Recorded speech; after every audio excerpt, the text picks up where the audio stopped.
it's something else. It's really just it's a weird thing that I can't figure out. Do you want to comment at all on Hush, Chad? No, they should not ban Texas paraphernalia everywhere.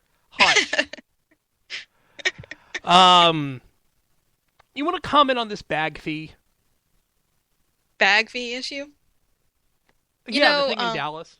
yeah, I only heard a part of it because then I had to switch over speakers, so I only caught the first little bit of what you were saying because of the way Amanda doesn't know how to use technology.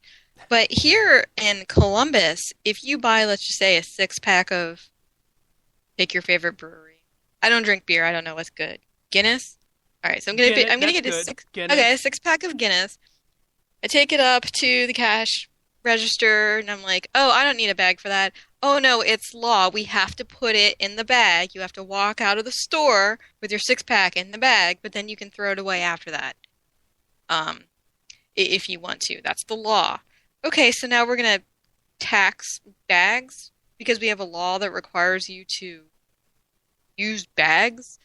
So everybody and their grandmother in Ohio can sell beer. It's not a big deal. It's not like some states where you have to go to a special store. There's no state beer It's not store like or anything like Pennsylvania. that. Exactly. Those fascists, I don't know what they're thinking. You can like drive through and get your beer. You still have to put it in a bag, but we do have the whole drive through liquor stores and things like that. But my point is, these places are all locally owned. They're not like your nearest Giant Eagle or whatever. And you're gonna make them put something that you sold them into a bag that you're taxing them on. So somewhere like here, it would be absolutely devastating. Just absolutely devastating. Stop taxing stuff. Stop banning stuff. Stop taxing stuff. Gosh. Yeah, I can't figure this out. Um, but I mean, like it's funny. I was thinking about this, and there's another kind of stupid law in Texas, and the only reason why I remember this was it happened actually with Vicky and I, Meerkat4 in the chat room. Vicky and I have known each other longer than actually anybody else listening to this show has. There was once where I was going to be making chili for a get together, Hmm. and the chili recipe that I had required 40 ounces of beer. So, and Vicky was over. I was under the age of 21. Vicky was over the age of 21, and Vicky had to go to the store get the beer. But then when she sat down in my car because I was a driver, she had to put the beer in the back seat so the driver couldn't have access to the beer.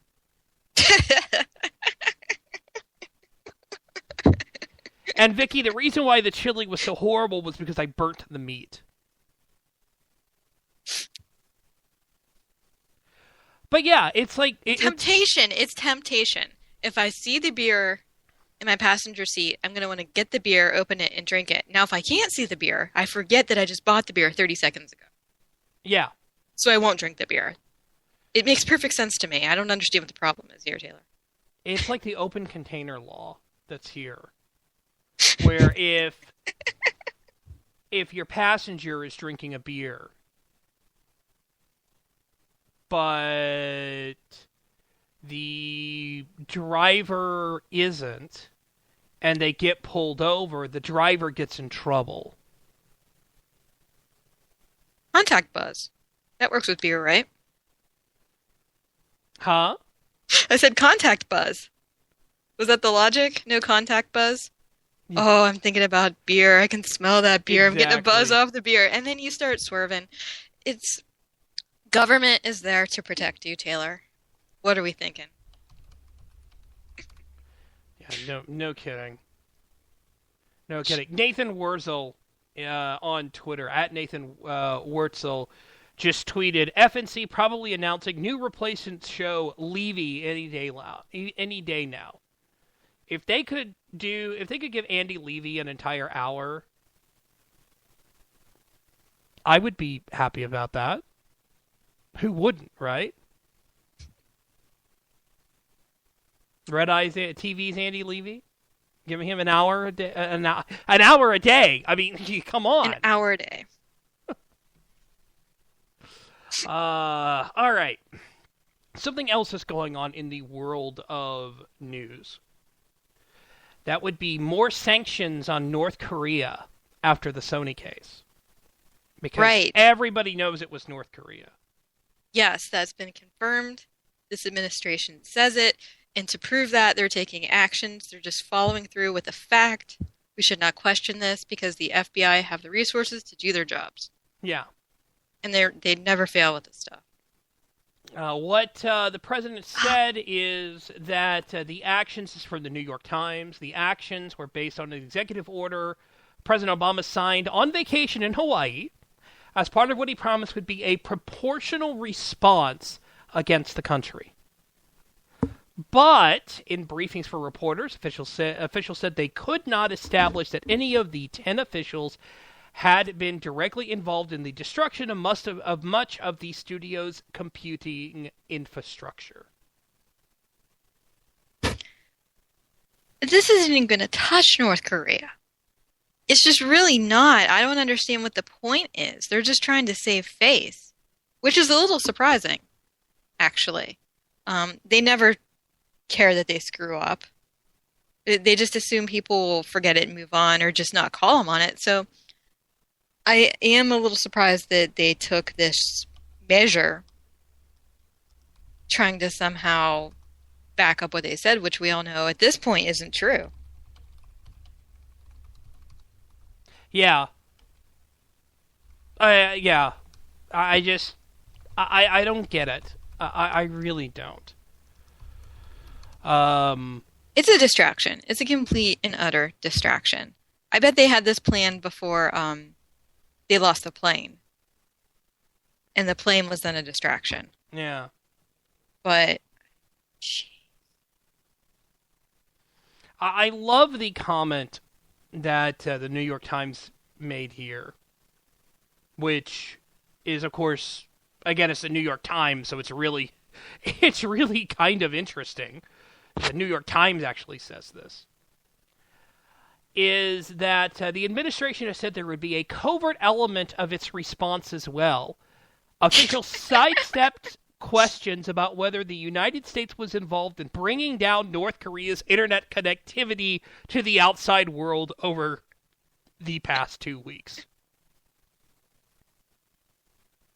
Covert operations.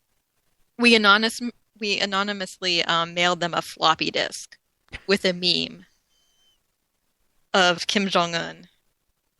And it's the meme of him holding a floppy disk saying, with this technology, we will bring the United States to its knees. So that was the covert operation. So I'm told. Oh gosh. Is anybody falling for this anymore? No, I'm not. It was like, you're supposed to be... Of course, I would be surprised if it wasn't the U.S. who brought down North Korea's internet. Because it was so telegraphed. It was like you could see this coming a mile away. Right.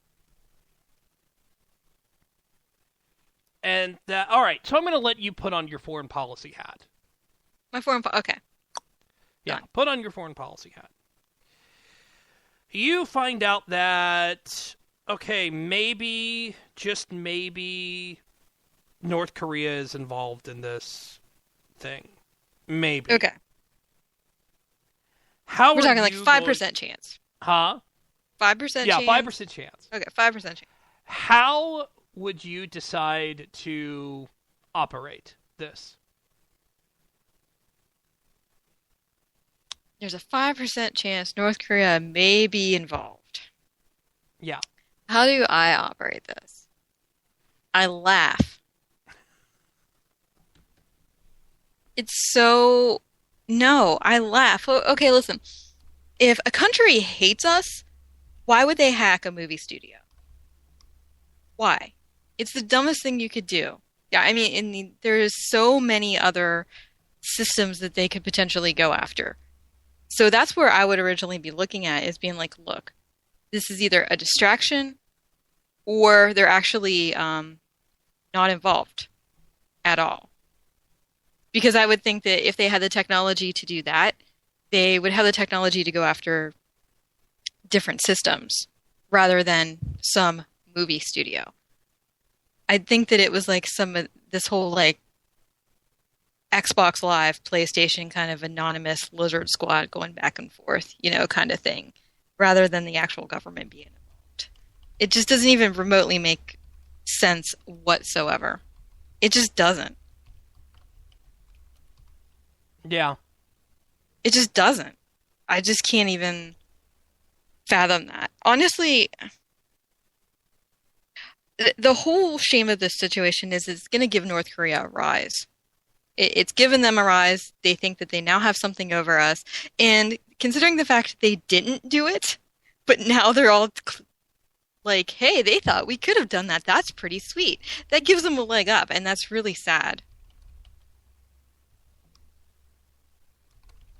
We just helped them. We just helped them with their propaganda. Way to Yeah. go. Way to go. Yeah.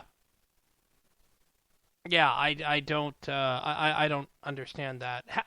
Involving, Cato put out a paper at the end of, or sometime during this week, where they said that really what the U.S. ought to do is just leave them alone, let South Korea handle it, and let China handle it, because China really doesn't like North Korea anyway. It's kind of one of Really. those, oh yeah, you're our ally. Great. And just let them handle it. I think that's the right way to go about. But here's a difference between this situation and other foreign policy situations is South Korea has explicitly asked the United States for help in this matter. This isn't a situation where the US is just going in guns blazing, inviting themselves onto the land of another country to do this, that, and the other. South Korea is like, hey, we're terrified here. Why don't you stay? Why don't you help? Why don't you make sure that Psycho Dick up there doesn't nuke us? I mean, that is an explicit written consent. They love us. I've been in Seoul everywhere you went. There's people going, oh, you're Americans. We love America. Yeah, America, you're great. You're awesome. This isn't your stereotypical non-interventionist situation by any stretch of the imagination. We are encouraged. Please come here, come here. We have a whole district for your men and women in uniform, which is an awesome district, by the way. So I don't even get that comment. Yeah. It's a completely different situation. It's collaborative. I just think that there's a way that they can get this figured out. I'm not sure how. There's got to be a way to do that. Bristol in the chat room, yes, Chrome is a lot better than whatever you're using. Just my opinion. Except for that it doesn't like my microphone, and I can't figure that out. Or else I'd be running everything on Chrome. We are going to hit the top of the hour break in just a minute. You want to stick around, Amanda? Sure. All right. Yeah. Just making sure. Just making sure. So, we will be right back. This is Saturday Night Cigar Lounge here on Vigilant Liberty Radio. I'm Taylor Millard. She's Amanda McAllister, the host of The Edge of Anarchy, which starts on Monday here on Vigilant Liberty Radio. Very much looking forward to that. Amanda, where can we find you online? You can find me on Twitter at Right In Planning, and that's just as it's spelled.